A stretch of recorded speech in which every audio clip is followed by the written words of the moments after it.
الحمد لله رب العالمين إله الأولين والآخرين والصلاة والسلام على سائر الأنبياء والمرسلين والملائكة المقربين وعلى آله وصحبه أجمعين. أما بعد، فقد قال الله تبارك وتعالى في الكلام المجيد والفرقان الحميد: فأعوذ بالله من الشيطان الرجيم، بسم الله الرحمن الرحيم. يا أيها الذين آمنوا قوا أنفسكم وأهليكم نارا وقودها الناس والحجارة عليها ملائكة غلاد شداد لا يعصون الله ما أمرهم ويفعلون ما يؤمرون. صدق اللہ مولانا العظیم. دینی مائیں، بہن، بیٹیاں، حق تعالی شانہ کا فضل و کرم ہوا کہ اس نے دین کی نسبت پر کچھ باتیں کہنے سننے کا موقع نصیب فرمایا. حق تعالی شانہ اپنے فضل و کرم سے کام کی ضروری باتیں کہنے کی اور سننے کی، اور کہنے سننے کے بعد ہم سب کو عمل کی توفیق نصیب فرمائے.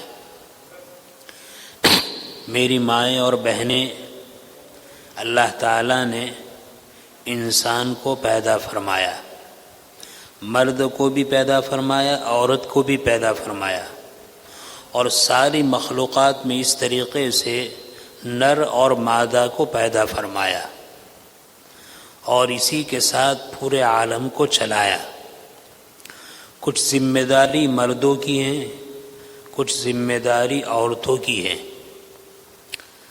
عورتیں اگر اپنی ذمہ داری کو سمجھے اور ذمہ داری سے بڑھ کر حق تعالی شانہ نے ان کو جو مقام عطا فرمایا ہے اس مقام کو جانے، تو انشاءاللہ جب آدمی اپنے مقام کو جانتا ہے تو جاننے کے بعد اپنی زندگی صحیح گزارنا اس کے لیے آسان ہو جاتا ہے. حضرت حسن بصری اور حضرت رابعہ بصریہ رحمۃ اللہ علیہما اپنے وقت کے دونوں بہت بڑے اولیاء اللہ میں سے ہیں، ولی کامل ہیں.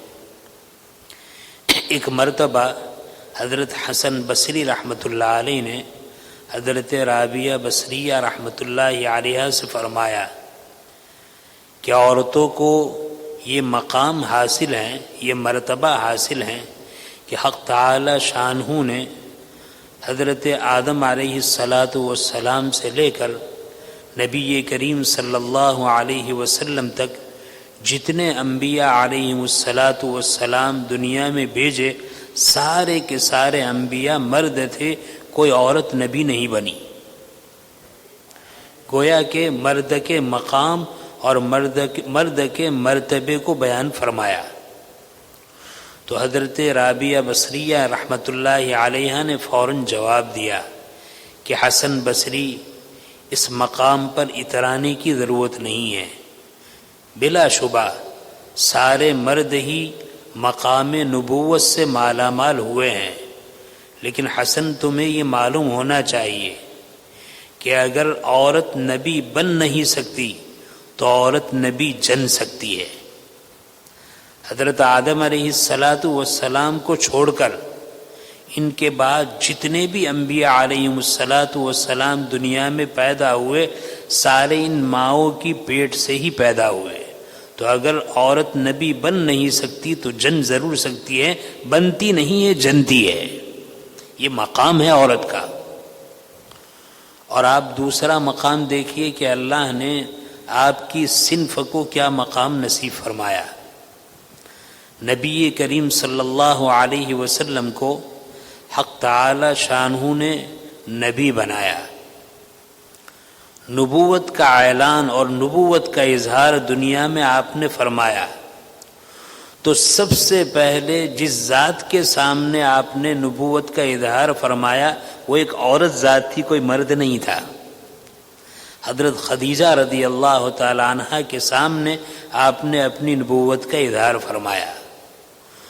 تو پہلا مرتبہ تو یہ حاصل ہوا کہ عورت نبی جنتی ہے.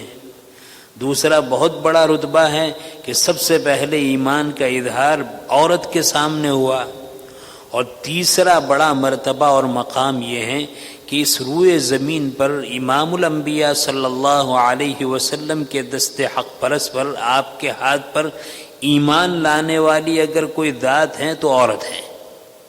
سب سے پہلے حضرت خدیجہ رضی اللہ تعالیٰ عنہ ایمان لائی۔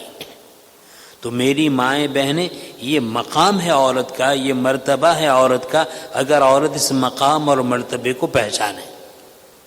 پھر اس کے بعد دنیا میں جتنے انبیاء علیہم الصلاۃ والسلام، صحابہ رضی اللہ عنہم، تابعین، تبع تابعین، صلحاء، فقہاء، علماء، محدثین، مفسرین اور اہل اللہ پیدا ہوئے، ان سب کے بنانے میں عورتوں کا ماں ہونے کی حیثیت سے بہت بڑا حصہ رہا۔ ان ماؤں کی تربیت، ان ماؤں کا تقوی، ان ماؤں کی پاکیزگی، ان ماؤں کا اللہ سے تعلق، یہی چیز ہے کہ جس نے ان کی گودوں سے اہل اللہ اور صلحاء پیدا فرمائے۔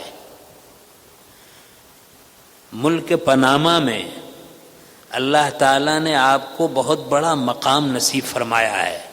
وہ مقام یہ ہے کہ اگر آپ کسی بات کا ارادہ کر لیں تو آپ کے ارادے پر دنیا کی بڑی بڑی چیزوں میں انقلاب اور تبدیلی آ سکتی ہے۔ دیکھو، میں آپ کی صلاحیت آپ کو بتاؤں کہ آپ کے اندر صلاحیت کتنی ہے۔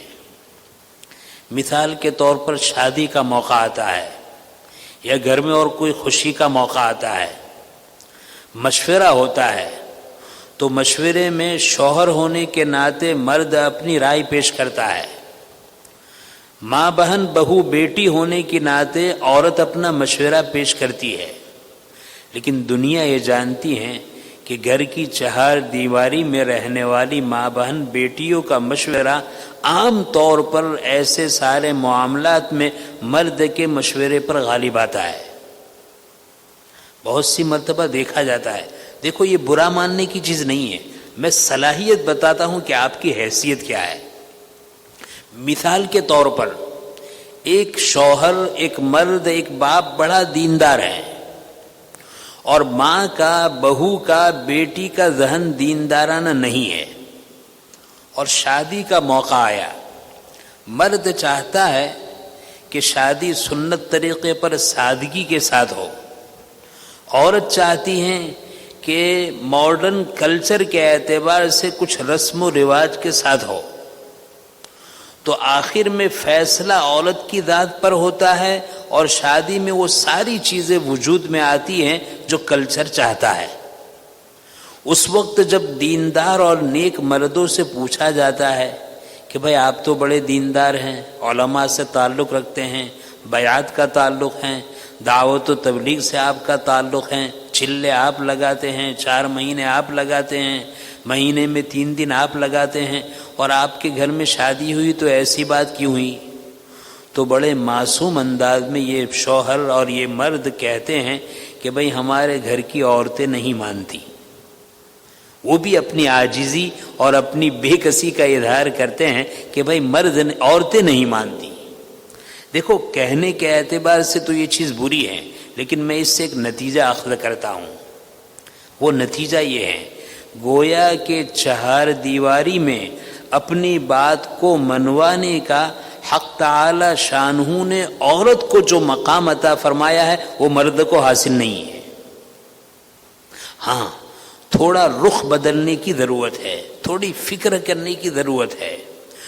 جس عورت کے رسم و رواج پر جم جانے پر اس کے شوہر، اس کے باپ، اس کے گھر کے فرد عاجز آ جاتے ہیں، اگر یہ ہماری ماں، اگر یہ ہماری بہن، اگر یہ ہماری بیٹی، اگر یہ ہماری بہو ارادہ کر لے کہ اس گھر میں ہمیں دینداری کو زندہ کرنا ہے، اس گھر میں ہمیں نبی کریم صلی اللہ علیہ وسلم کی سیرت کو زندہ کرنا ہے، اس گھر میں ہمیں قرآن و سنت کو اپنانا ہے، تو میری مائیں بہنیں اگر صحیح سمجھ نہ ہونے کی وجہ سے رسم و رواج آپ کے چلتے ہیں، اگر آپ کی سمجھ صحیح ہو جائے، آپ کے اندر تقوی آ جائے، اللہ کی ماننے کا جذبہ آ جائے، تو کیا صحیح باتیں گھروں میں آپ کے ذریعے سے نہیں جاری ہو سکتی؟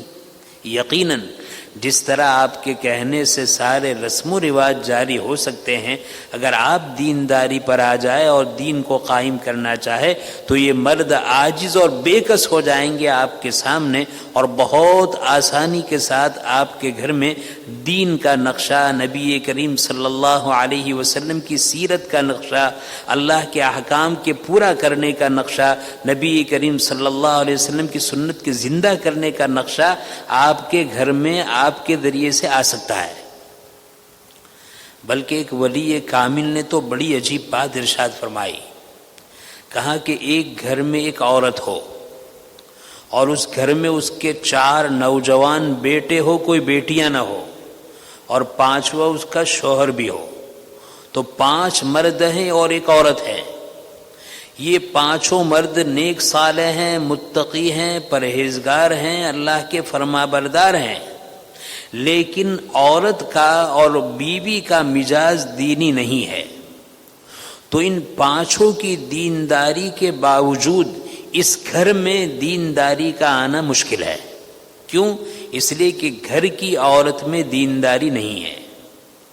اور وہ ولی کامل یہ فرماتے ہیں کہ ایک گھر میں عورت نیک صالح ہیں، ولی ہیں، دیندار ہیں، اور اس کے 4 نوجوان بیٹے اور اس کا شوہر دیندار نہیں ہیں، لیکن عورت دیندار ہیں، تو انشاءاللہ اس کی دینداری کی وجہ سے چند دنوں میں، چند مہینوں میں، چند سالوں میں گھر کا ماحول دینی بن سکتا ہے۔ تو گویا کہ گھر ایسی چیز ہے جہاں 4 نوجوان بیٹے ہو، اس کا شوہر ہو، لیکن عورت دیندار نہیں ہے، تو باہر تو دینداری ہو سکتی ہے، شوہر کی زندگی میں دینداری ہو سکتی ہے، بیٹوں کی زندگی میں دینداری ہو سکتی ہے، لیکن خود گھر میں دینداری نہیں آ سکتی۔ اور اگر ان حضرات میں دینداری نہیں ہے لیکن عورت اگر دیندار ہیں تو انشاءاللہ چند عرصے کے بعد گھر میں دینداری کا آنا لازم ہے، کیونکہ گھر کا اختیار حق تعالی شانہ نے عورت کو عطا فرمایا ہے۔ یہ کمال ہے، یہ خوبی ہے آپ کے اندر کہ آپ گھر میں جیسا نظام بنانا چاہے بنا سکتی ہے۔ میں نے آیت قرآنیہ پڑھی، یا ایھا الذین آمنوا قوا انفسکم واہلیکم نارا، اے ایمان والو اپنے آپ کو، اپنے گھر والوں کو جہنم کی آگ سے بچاؤ۔ میری مائیں بہنیں، ایک ماں اپنی اولاد کی صحیح اور اچھی اور غلط اور بری تربیت کس طرح کرتی ہے اور کر سکتی ہے۔ ماں کے اندر اگر تقویٰ ہے، ماں کے اندر اگر دینداری ہے، اور دینداری کی بنیاد پر اپنی بیٹوں کی تربیت کرتی ہے، تو انشاءاللہ یہ بیٹا دیندار بن سکتا ہے۔ اور اگر ماں کے اندر بے دینی ہے، بے حیائی ہے، گناہوں کی لت پڑی ہوئی ہے، تو اس کی گود سے تیار ہونے والی اولاد بھی بے دین، بے حیا بن سکتی ہے۔ قرآن کریم فرماتا ہے قوا انفسکم واہلیکم نارا، تم اپنے آپ کو، اپنے گھر والوں کو جہنم کی آگ سے بچاؤ۔ شوہر کا کام یہ ہے کہ عورت کو بچائے، اور شوہر اور عورت کا کام ہے کہ اپنی اولاد کو بچائے۔ لیکن جس دور سے ہم اور آپ گزر رہے ہیں، جس دنیا میں ہم زندہ رہ رہے ہیں، اس دنیا کا ماحول یہ ہے کہ ہر کام میں، چاہے وہ گھر کے اندر کا ہو چاہے گھر کے باہر کا ہو، عورتوں کا اختیار مردوں پر زیادہ ہے۔ اگر یہ اختیار زیادہ ہے تو اب اس اختیار کو اچھے طریقے سے کام میں لانا میری مائیں بہنیں یہ آپ کا کام ہے۔ دیکھو قرآن نے یہ فرمایا کہ اپنی اولاد کو، اپنے ماتحتوں کو جہنم کی آگ سے بچاؤ۔ عام طور پر باپ سے یا ماں سے کہا جاتا ہے کہ بھئی تم اپنی اولاد کی فکر کرو، اپنی اولاد کی تربیت کرو، تو بعض مرتبہ مرد ہونے کے اعتبار سے باپ اور عورت ہونے کے اعتبار سے ماں یہ کہہ دیتی ہیں کہ ماحول بہت خراب ہے، ہم تو کوشش کرتے ہیں لیکن ماحول کی خرابی کی وجہ سے بچے ہمارے ہاتھ میں نہیں رہتے۔ اس بات کا جواب قرآن کریم نے 1400 سال پہلے دے دیا۔ قرآن کریم نے یہ نہیں کہا کہ تم اپنے اولاد کی اچھی تربیت کرو، قرآن کریم تو یہ کہتا ہے کہ تم اپنے ماتحتوں کو آگ سے بچاؤ۔ کیا مطلب ہے؟ مطلب یہ ہے برا ماحول ہے، بے حیائی عام ہے، برائی عام ہے، فحش عام ہے، ناجائز کام عام ہے، گناہ اور معاصی عام ہے، اور ہمیں اپنی اولاد کو بچانا ہے، تو خالی کہنا، سننا، سمجھانا، سختی کرنا، یہ ساری چیزیں کافی نہیں ہیں۔ شریعت اسلام کا قانون یہ ہے، قرآن یہ فرماتا ہے کہ اپنی اولاد کو، اپنے ماتحت کو جہنم کی آگ سے بچاؤ۔ مطلب کیا ہے؟ مطلب اس کا یہ ہے، آپ یقین مانیے، آپ کے گھر میں آپ کا چھوٹا بچہ ہے اور وہ چھوٹا بچہ نہیں سمجھتا ہے کہ یہ آگ ہے، اس کا کیا نقصان ہے، وہ بیچارہ دھیرے دھیرے اپنے گھٹنوں کے بل آگ کی طرف چل رہا ہے۔ آپ اپنے کام میں تھی، آپ نے دیکھ لیا، دیکھنے کے بعد آپ کیا کریں گے؟ کیا اس بچے کو جانے دیں گے؟ آپ بچے کو محبت کے ساتھ پکڑیں گے اور سمجھائیں گے کہ آگ ہے، یہ آدمی کو جلا دیتی ہے، نقصان پہنچاتی ہے اور تکلیف پہنچاتی ہے۔ میں آپ سے پوچھتا ہوں، اگر آپ کے بچے کو بڑی شفقت کے ساتھ، بڑی محبت کے ساتھ آپ نے سمجھایا، لیکن سمجھانے کے بعد وہ ضد پر رہا کہ نہیں اماں مجھے چھوڑو، مجھے تو اس کی طرف جانا ہے، تو باوجود سمجھانے کے وہ آپ کی نہیں مانتا ہے، کیا آپ اس کو چھوڑ دیں گے؟ آپ نہیں چھوڑیں گے۔ یہاں تک کہ اس نے ذرا ضد کرنا شروع کیا تو ضد کے باوجود بھی آپ اس کو نہیں چھوڑیں گے۔ یہاں تک کہ اس نے اپنے ہاتھ پیر مارنے شروع کیے تو ہاتھ پیر مارنے پر بھی وہ آپ اس کو چھوڑیں گے نہیں۔ یہاں تک کہ ہاتھ پیر مارنے پر اس نے آپ کے چہرے پر تماچا مار دیا تو اس تماچا مارنے پر بھی آپ اس کو چھوڑیں گے نہیں۔ آپ ہر طریقے سے کوشش کر سکے، محبت سے، لاڈ سے، پیار سے، چاکلیٹ کی لالچ دے کر، پیسے کی لالچ دے کر، کھلونے کی لالچ دے کر، اس کی سختیاں برداشت کر کے ہر طریقے سے اس کو آگ سے بچائیں گے۔ قرآن کیا کہتا ہے؟ آگ سے بچاؤ۔ جس طرح دنیا میں ہم اپنی اولاد کو دنیا کی آگ سے بچاتے ہیں، حق تعالی شانہ فرماتے ہیں اے ایمان والو اپنے ماتحتوں کو جہنم کی آگ سے بچاؤ۔ لہذا ہمارا یہ کہنا کہ بھائی ماحول بہت خراب ہے، وہ ہماری نہیں مانتے، یہ جواب کافی ہے یا نہیں، میں آپ سے پوچھتا ہوں، اور ایک مثال سے پوچھتا ہوں۔ آپ کے گھر میں آپ کے ساتھ آپ کا بچہ بھی رہ رہا ہے اور بچے کے ساتھ اس کے ابا بھی رہ رہے ہیں۔ ابا صبح کام پر نکل گئے اور بچہ اور آپ گھر میں ہیں۔ جب شام کو گھر میں آپ کے شوہر، آپ کے ہسبند آئے تو ہسبند نے اور شوہر نے دیکھا کہ آپ کے بچے کے ایک ہاتھ میں پٹا بندھا ہوا ہے۔ شوہر آپ کو پوچھے گا کہ بچے کو کیا ہوا، تو آپ کہے گی کہ آپ کا بچہ تو بہت ضدی ہے، بہت طوفانی ہے، وہ آگ کی طرف بڑھا، میں نے اس کو بہت سمجھایا لیکن وہ نہیں مانا، میں نے اس کے ہاتھ پکڑے لیکن نہیں مانا، وہ رونے لگا، میں نے پھر بھی اس کو نہیں چھوڑا، اس نے دھم پچھاڑے کیے اور اتنا طوفان برپا کیا کہ میں عاجز آ گئی، میں نے چھوڑ دیا، اور چھوڑنے کی وجہ سے وہ آگ کے پاس چلا گیا اور آگ کا شعلہ اس کے ہاتھ میں لگ گیا، جس کی وجہ سے اس کا ہاتھ میں آبلہ پڑ گیا، ہاتھ اس کا جل گیا۔ تو میں ڈاکٹر کے پاس گئی اور ڈاکٹر سے اس کا علاج کروایا، ڈاکٹر نے پٹا باندھا ہے۔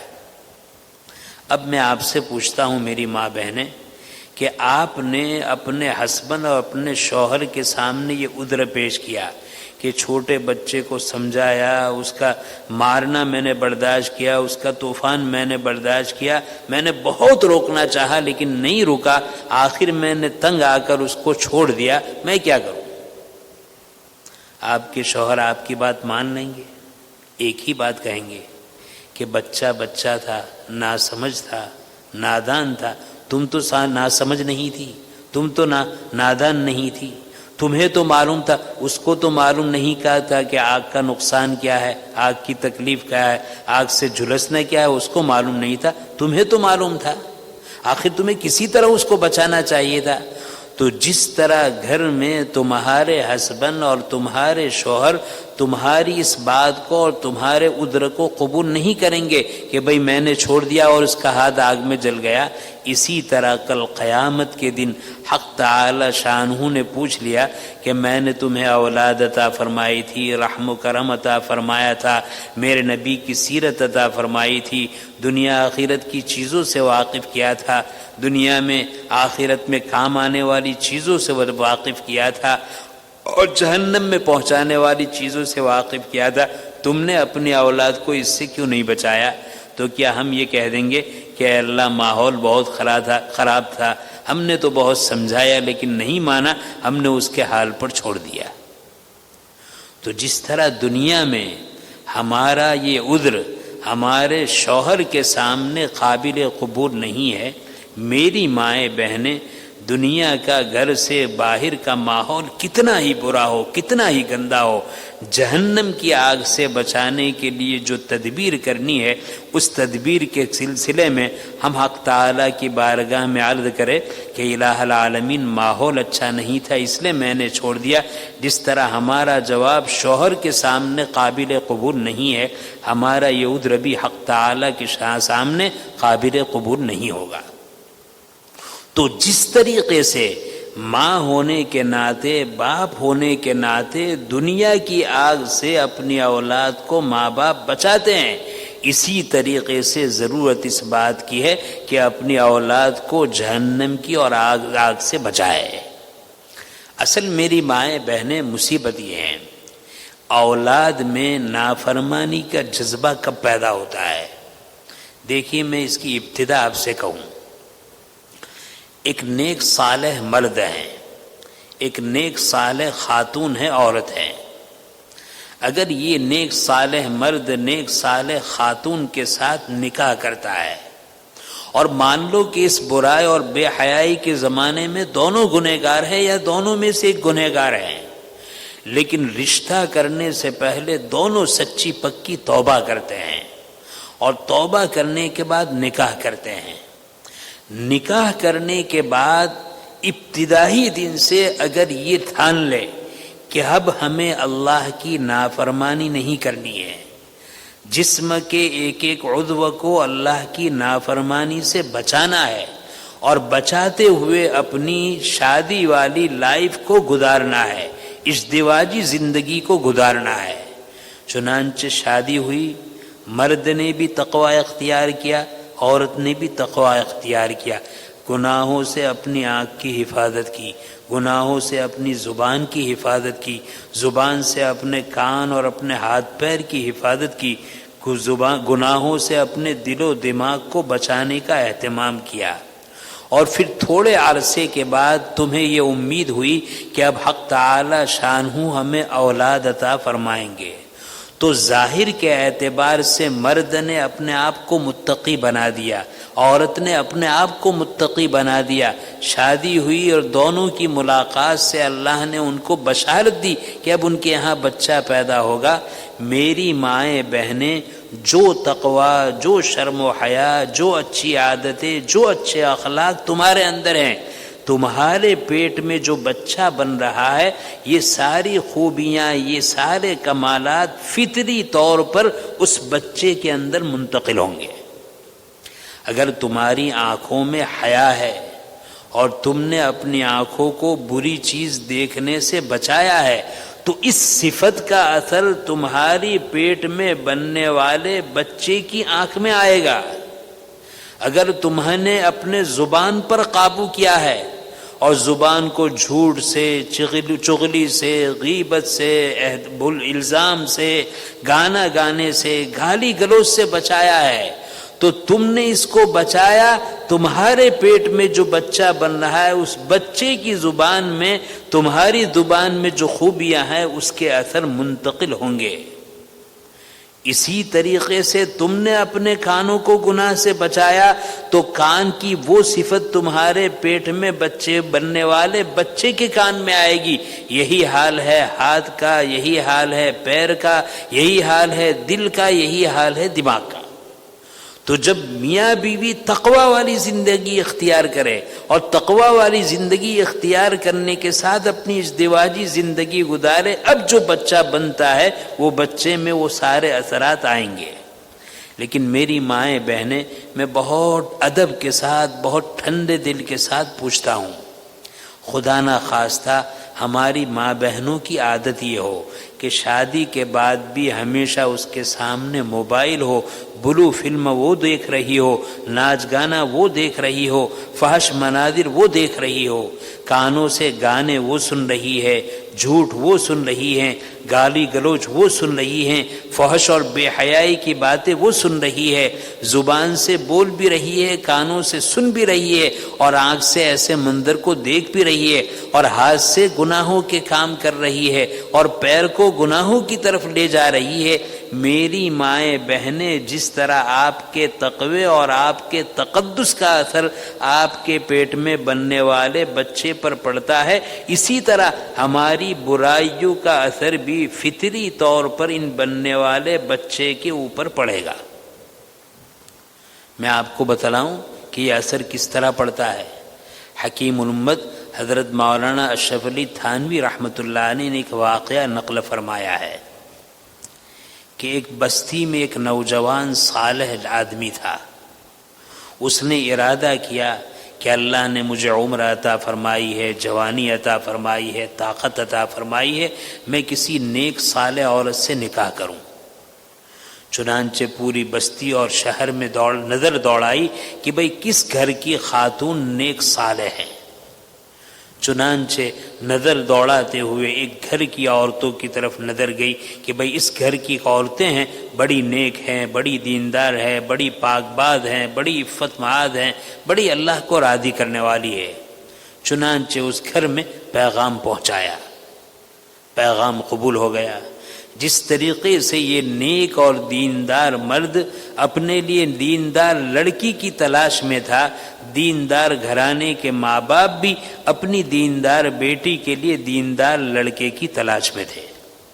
رشتہ طے ہو گیا، پھر اس کے بعد نکاح ہوا۔ نکاح کے بعد جب دونوں آپس میں پہلی ملاقات ہوئی دونوں کی، تو دونوں نے اس بات کا آپس میں عہد کیا، اس بات کا اہتمام کیا کہ ہم آپس میں اپنی زندگی کو تقوی والی بنائیں گے، گناہوں سے بچائیں گے، اعمال کے اعتبار سے بھی اور رزق کے اعتبار سے بھی۔ مرد نے کہا بہت اچھی بات ہے، عورت نے کہا بہت اچھی بات ہے۔ پھر اس کے بعد چند مہینوں کے بعد ان دونوں کو یہ امید ہوئی، خاص کر کے بیوی کو یہ امید ہوئی کہ اب اللہ تعالی ہماری گود کو اولاد سے آباد فرمائیں گے۔ تو شوہر کو اطلاع دی کہ انشاءاللہ اب تھوڑے مہینے میں حق تعالی شانہ ہمیں اولاد عطا فرمائیں گے۔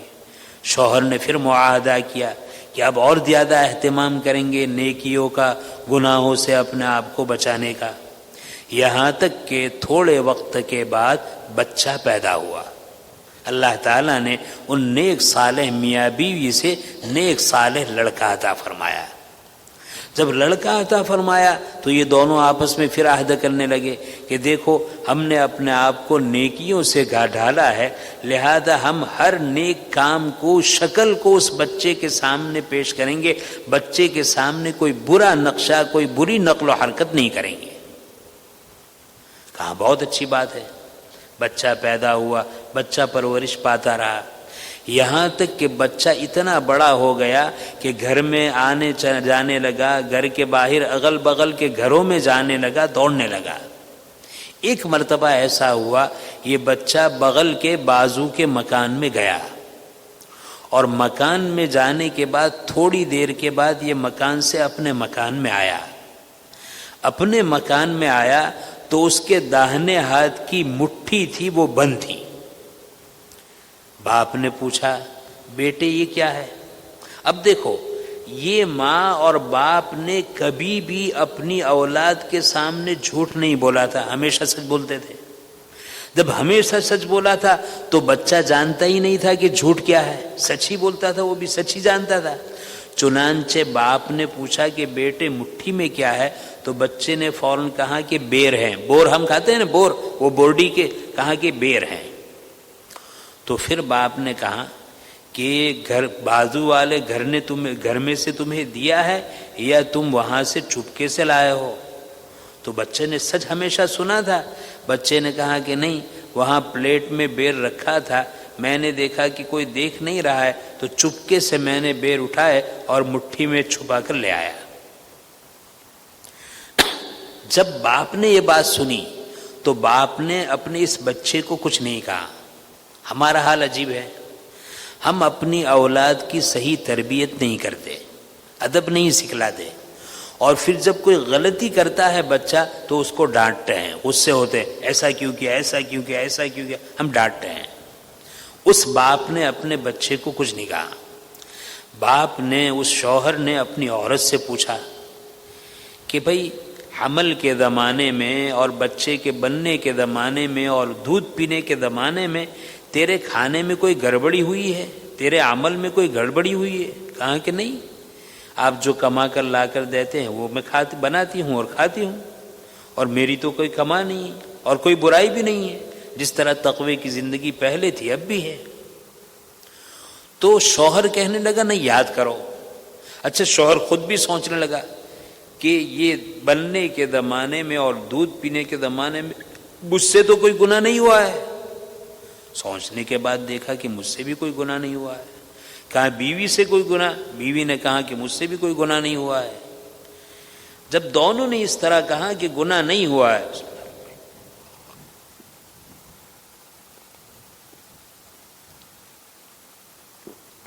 تو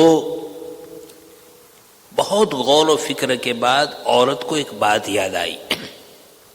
عورت نے کہا کہ شوہر نامدار، جس زمانے میں یہ بچہ میرے پیٹ میں بن رہا تھا، اس زمانے میں آپ جانتی ہیں ہمارے ہندوستان میں تو گھر کے باہر پہلے بیت الخلا ہوتے تھے، دور جانا پڑتا تھا۔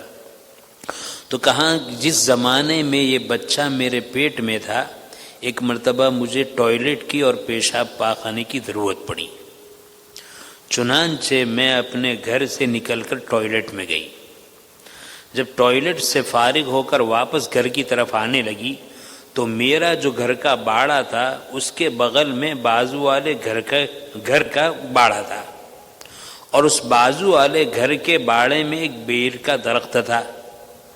اس بیر کے درخت کی ٹہنی ادھر جھکی ہوئی تھی، کبھی کبھی بیر نیچے گر جاتے تھے۔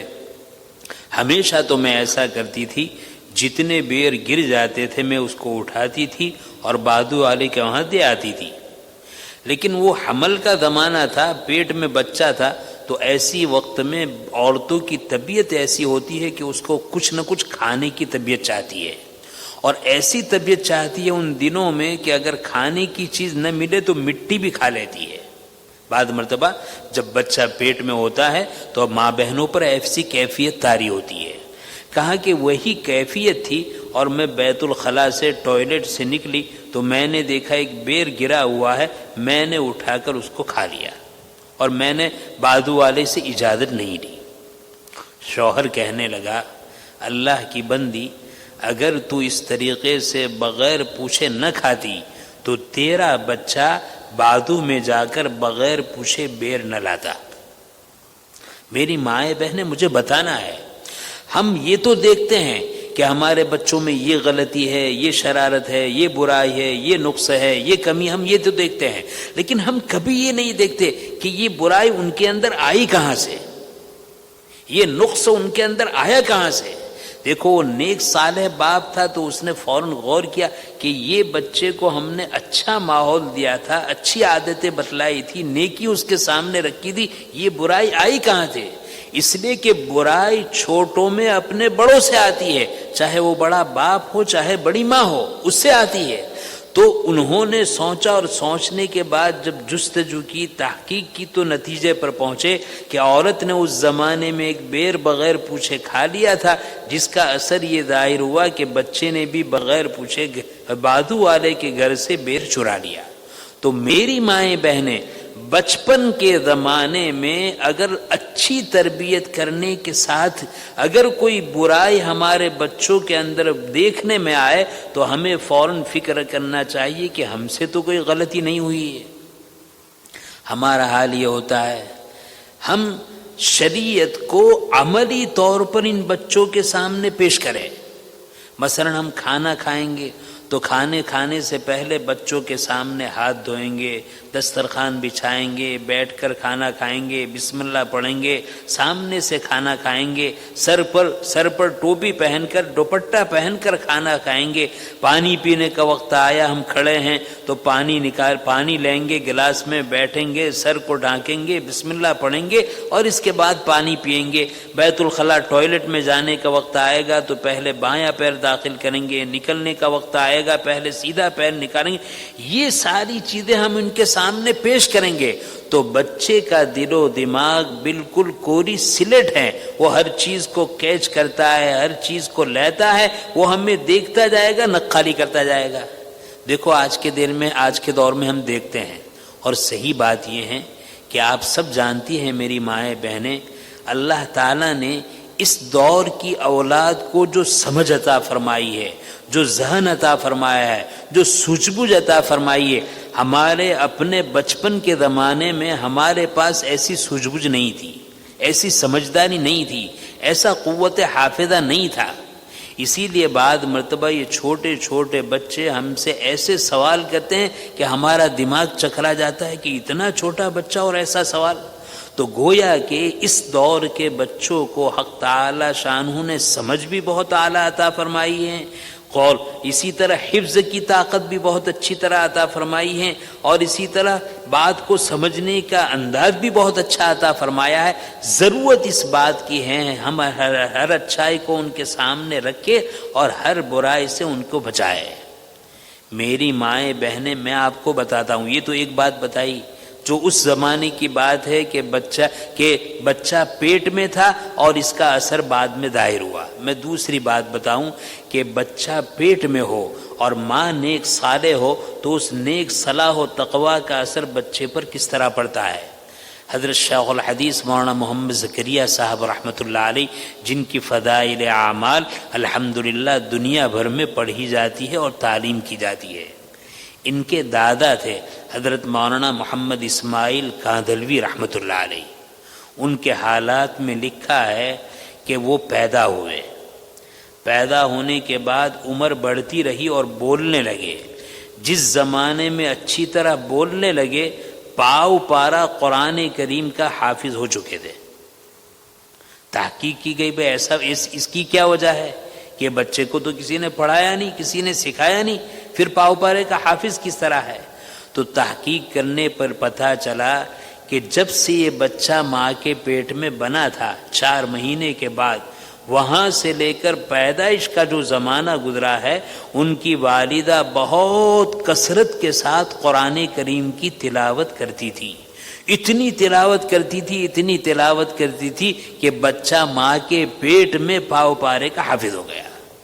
تو میری مائیں بہنیں، مجھے یاد کرنا ہے کہ ماں کے پیٹ میں بچے کے بننے کا زمانہ ہے، بہت ہی اہم ہے، بہت ہی امپورٹنٹ ہے، اور اس کے بعد بچہ پیدا ہوا وہ زمانہ بھی اہم ہے، اس کے بعد بچہ دودھ پیتا ہے یہ زمانہ بھی اہم ہے۔ اب عام طور پر ہم لوگ جب بچہ پیٹ میں ہوتا ہے ان چیزوں کا خیال نہیں کرتے، پیدا ہوا ان چیزوں کا خیال نہیں کرتے، دودھ پینے کا زمانہ ہے ان چیزوں کا خیال نہیں کرتے، برائیاں ساری یہاں سے ابتدا کرتی ہے۔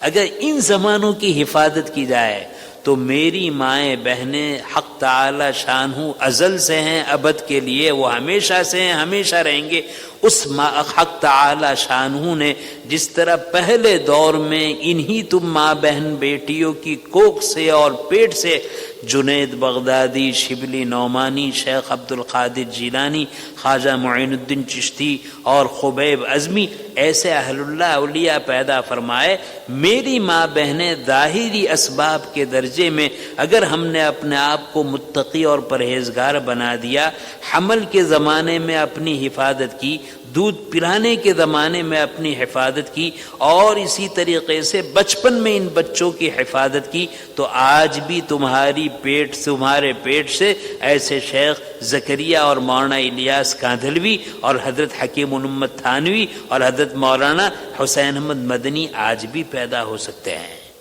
میری مائیں بہنیں، قصور ہمارا ہے، اس لیے بہت بڑی ضرورت ہے۔ میں تو پھر کہوں گا، دنیا میں جتنی برائیاں ہیں، اس برائیوں کو مٹانے کے لیے جتنی محنتیں ہو رہی ہیں اپنی جگہ پر، مکاتب قرآنیہ کی لائن سے، خانقاہوں کی لائن سے، دعوت و تبلیغ کی لائن سے، لیکن اگر دنیا میں انقلاب اب بھی پیدا کرنا ہے، اسلامی ماحول کو اب بھی سنوارنا ہے، تو میری مائیں بہنیں اپنے اندر تقوی پیدا کر لے، اپنی زندگی کو بدل لے، اپنے آپ کو بنا لے، اپنے آپ کو اللہ کی رضامندی والی زندگی پر ڈال دے، تو انشاءاللہ آپ کی اس تقوی کی وجہ سے، آپ کی گود سے آج بھی ایسے اہل اللہ، ایسے صالحین، ایسے متقین پیدا ہو سکتے ہیں۔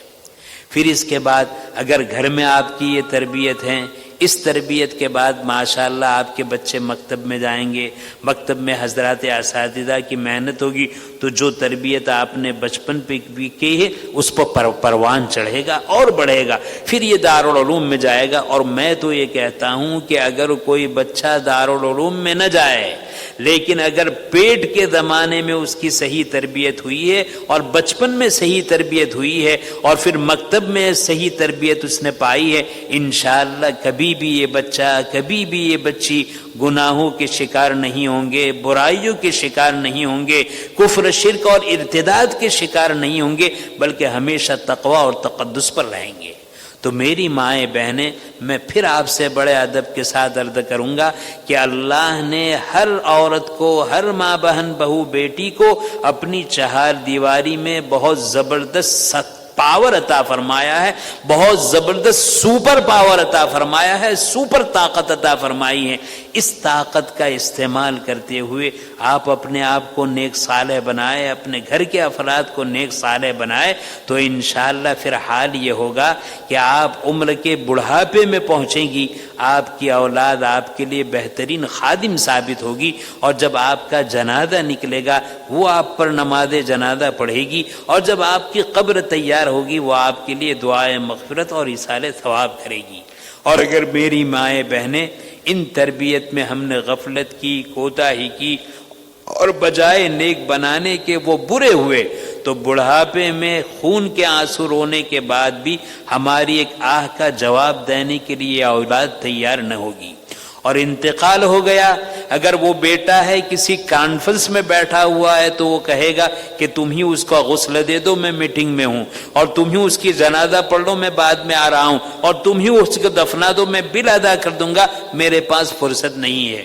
جب اولاد کا یہ حال ہوگا کہ اپنے ماں باپ کے ساتھ یہ سلوک کرے گی، تمہارا انتقال ہو جائے گا، تمہاری قبر بن جائے گی، قبر پر آنا، دعائیں مغفرت کرنا، ایصال ثواب کرنا تو بہت دور کی بات ہے، وہ چند دنوں کے بعد تمہاری قبر کا نام و نشان بھی بھول جائے گی۔ میری مائیں بہنیں، ہماری اولاد بعد میں جو نفسانیت اختیار کرتی ہیں، برائی اختیار کرتی ہیں، زیادہ تر اس میں ہم ماں باپ کا دخل ہے۔ اللہ تعالیٰ شانہ نے جو باتیں کہلوائی، اللہ تعالیٰ شانہ ٹھنڈے دل سے ہم سب کو غور و فکر کی توفیق عطا فرمائے۔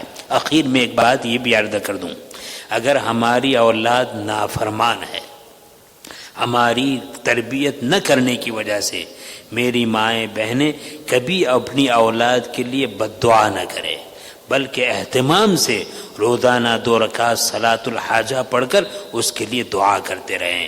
ماں باپ کی دعا اولاد کے حق میں ایسی ہے جیسے نبی کی دعا امتی کے حق میں انشاءاللہ وہ قابل قبول ہے۔ اس طریقے سے آپ دعا کرتی رہے گی تو انشاءاللہ آپ کی نافرمان اولاد بھی فرما بردار بن جائے گی۔ اللہ تعالیٰ نے جو باتیں کہلوائی حق تعالی شان ہو ہم سب کو اس پر عمل کی توفیق نصیب فرمائے، آمین۔ وآخر الدعوانا الحمدللہ رب العالمین۔ دعا کر لیجئے۔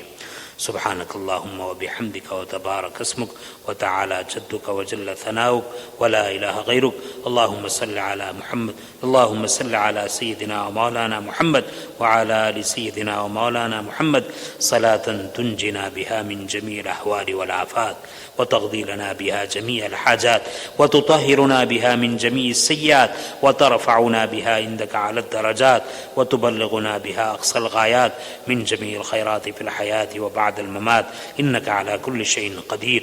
ربنا آتنا في الدنيا حسنة وفي الآخرة حسنة وقنا عذاب النار۔ الہی اپنے فضل و کرم سے ہمارے جمع ہونے کو قبول فرما، ہمارے گناہوں کو معاف فرما، ہماری خطاؤں سے درگزر فرما۔ الہ العالمین، آپ نے ایمان کے بعد انسانیت کی دولت سے مالا مال فرمایا، پھر ہمیں اولاد سے کی دولت سے مالا مال فرمایا۔ اے اللہ، اس اولاد کے حقوق کی ادائیگی میں ہم سے بہت کوتاہیاں ہوئی ہیں، اے اللہ ان کوتاہیوں کو معاف فرما اور آئندہ بہتر سے بہتر تعلیم اور تربیت کی ہمیں توفیق عطا فرما۔ اے اللہ، ہم میں جن کی اولادیں نافرمان ہیں ان کو فرما بردار بنا دیجئے، جو بیمار ہیں ان کو شفائے کاملہ عاجلہ دائمہ مستمرہ نصیب فرما دیجئے۔ اے اللہ، ان اولادوں کو ہماری آنکھوں کا نور اور ہمارے دل کا سرور بنا دیجئے۔